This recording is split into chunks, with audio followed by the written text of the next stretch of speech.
кәрі құрлықта футбол маусымы аяқталуға жақын. Бірақ қазірдің өзінде өнері ерекше мақтауға ие болған нағыз батырлар бар. Олар өз командаларының жүрегі. Олар шабуылды бастайтын қозғалтқыш. Алаңда сиқыр жасайтын да солар. Бүгін біз өз шеберлігімен қарсыластардың тізесін бүктіріп бастарын идірген осы маусымдағы ең үздік 5 футболшы туралы әңгімелейміз. Достар, видео Пари матчтың қолдауымен дайындалды. Төмендегі сілтеме арқылы Telegram арнасына өтіңіз. Бекітілген пікірде киберспортқа қызығатындар үшін арнайы акция жүріп жатыр. Францияның PSG футбол клубының шабуылшысы Усман Дембелені тоқтату мүмкін емес. Биылғы маусымда үздік ойын өрнегімен көзге түсіп жүрген ол жанкүйерлердің сүйікті футболшысына айналды. Дембеле 10-шы нөмірде өнер көрсетеді. Кезінде PSG командасында болса Неймар, Рональдиньо, Хавьер Пастора және Златан Ибрагимовичке тиесілі болған. Бұл клуб көшбасшылары және Дембеле олардың жалғасы. Француз 2023 жылы Барселонадан 50 миллион евроға PSG командасына ауысып келген еді. 27 жастағы Дембеленің осы маусымдағы көрсеткіштері тамаша. Атап айтқанда Францияның бірінші лигасында 28 матч, 21 гол, 6 нәтижелі пас. Ол үздік сұрмерген. Ел чемпионатының аяқталуына әлі 2 тур бар.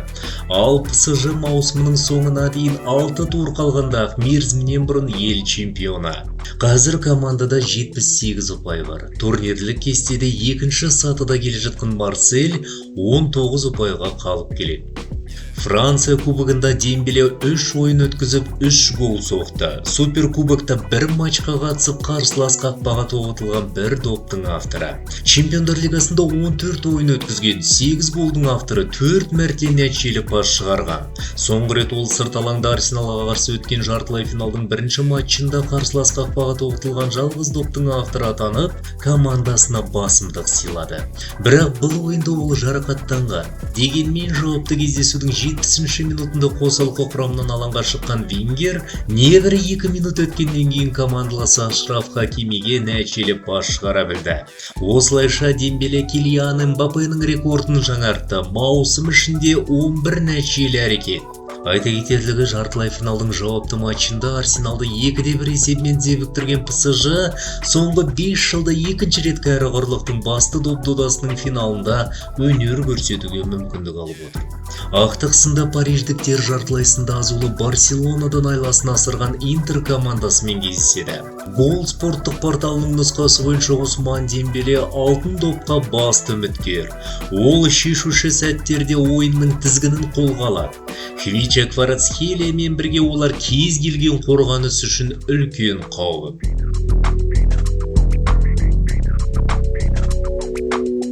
Алтын допқа үміткерлердің қатарында Барселонаның шабуылшысы Рафинья да бар. Дембеледен 1 жас үлкен бразилиялық каталондықтардың басты қаруы саналады. Ол осы маусымда Чемпиондар лигасында 14 ойын өткізіп 13 гол соққан және 8 нәтижелі пас шығарған. Каталондықтар жартылай сынның жауапты кездесуінде Интерден 4-3 есебімен жеңілгенімен ол бұл ойында қарсылас қақпаға доп тоғытып көзге түскен. Кездесудің 87-ші минутында соққан оның голы Барселонаға жеңіс сыйлайтын еді. Алайда қосымша уақытта Франческо Черви командасын құтқарды, ал экстра таймда Давида Фратези қақпаның кілтін тапқан.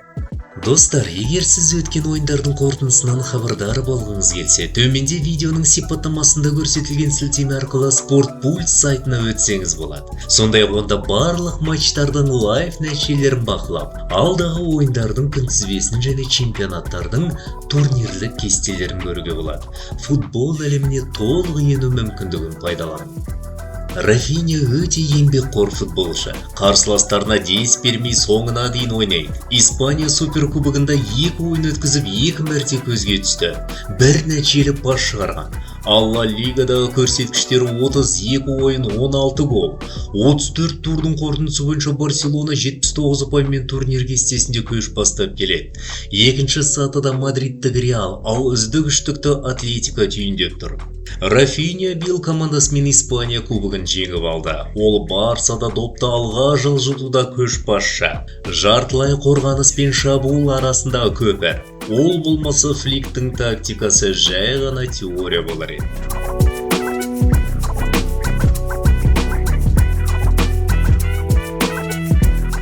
А сериясында Интер қарсылас шақ келтірмей келеді. Ал бұл жетістікке үлкен үлес қосқан француз Маркус Тюрам. Ол осы маусымда ел біріншілігінде 31 матч өткізіп 14 мәрте қарсылас қақпаға гол соққан. Чемпионаттың аяғына дейін 3 тур бар. Интер 74 ұпаймен екінші сатыда келеді. Бірінші орында тұрған Наполиде 3 ұпай артық.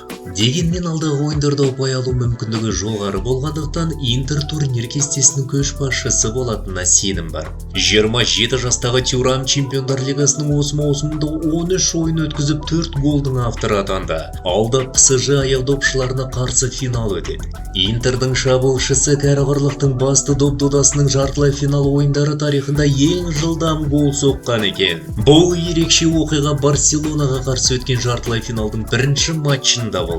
Тюрам кездесудің 30 секундында көзге түсті. Сондай-ақ бұл доп Интердің тарихында Чемпиондар лигасында соғылған жылдам голдардың екіншісі екен. Клубтық рекорд Диан Станковичке тиесілі екен. Ол 2011 жылы матчтың 26 секундында немістің Шальке қақпасына допты алаңның ортасынан теуіп тоғытқан. Маркус Тюрам А сериясының ең шебер шабуылшылардың бірі. Интердің жеңістеріне елеулі үлес қосып жүрген ойыншы. Жылдамдық, техника, футбол түсінігі оның бойында барлығы бар.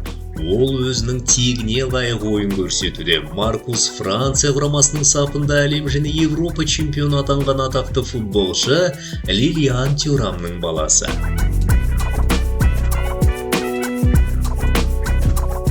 Ол 32 жаста. Бірақ әлі де әлемдегі ең қауіпті шабуылшылардың бірі. Мысырлық футболшы Мохамед Салах Ливерпульді тағы да биікке сүйреп келеді және бұл әрекетін өзіне тән мәнермен жасайды. Тыныш қана, бірақ өте сапалы түрде. Ағылшын премьер-лигасында үздік сұр мерген 38 ойында 28 гол соққан. Қарсылас қақпаға доп соғуға мүмкіндік берген 18 пас шығарды. Нәтижесінде Ливерпуль ел біріншілігінің аяқталуына 4 тур қалғанда мерзімінен бұрын Англия чемпионы атанды. Осылайша мерсисайдтықтар АПЛ-ды екінші мәрте бағындырды. Бұған дейін олар 2020 жылы жеңімпаз атанған болатын. 34-ші турда Тоттенхэмге қарсы өткен матчта Салах гол соқты. Осы ойыннан кейін Арне Слоттың шәкірттерінде 82 ұпай. Турнир кестесінде екінші сатыда орналасқан Арсеналда бар болған 67 ұпай. Мохамед Салах командада шешуші пастар мен соққылар бойынша көшбасшы. Ливерпульдің нағыз моторы. Оның алаңда жүргенінің өзі артықшылық саналады. Ол болмаса Ливерпуль бұл деңгейде болмас еді дейді футбол сарапшылары. Мохамед Салах қазір алтын топқа үміткерлер қатарында. Жаңа ел, жаңа клуб. Бірақ ескі әдет гол соғу сол қалпы қалды. Харри Кейн Бундеслигада алғашқы маусымда қарсыластарды дебіктіретін нағыз жойқын күшке айналды. Ол Европадағы ең нәтижелі ойыншы. Оған дәлел ағылшын шабуылшысы Чемпиондар лигасының осы маусымында Бавария сапында 13 матч өткізіп, 11 мәрте қақпаның кілтін тапқан. Дегенмен немістің машинасын ширек финалда Интер әрең дегенде тоқтатқан. Жауапты ойында есеп ашқанда осы Кейн еді. Германия кубогында ол 2 ойында 1 гол соққан. Немістің атақты басылымының нұсқасы бойынша Харри Баварияда ең пайдалы ойыншы.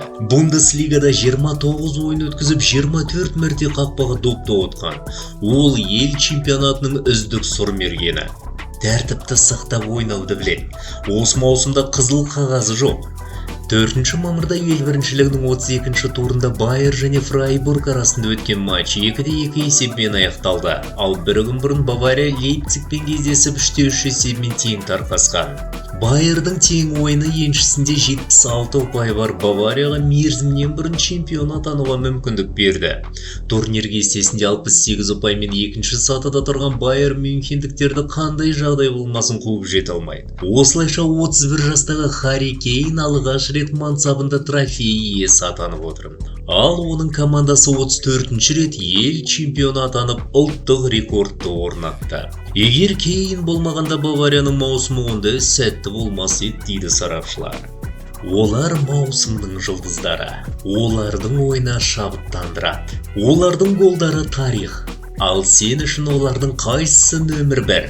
Пікір жаз, лайк басып арнаға жазылуды ұмытпа. Бұл Спорт Пульс Лайв. Келесі кездескенше.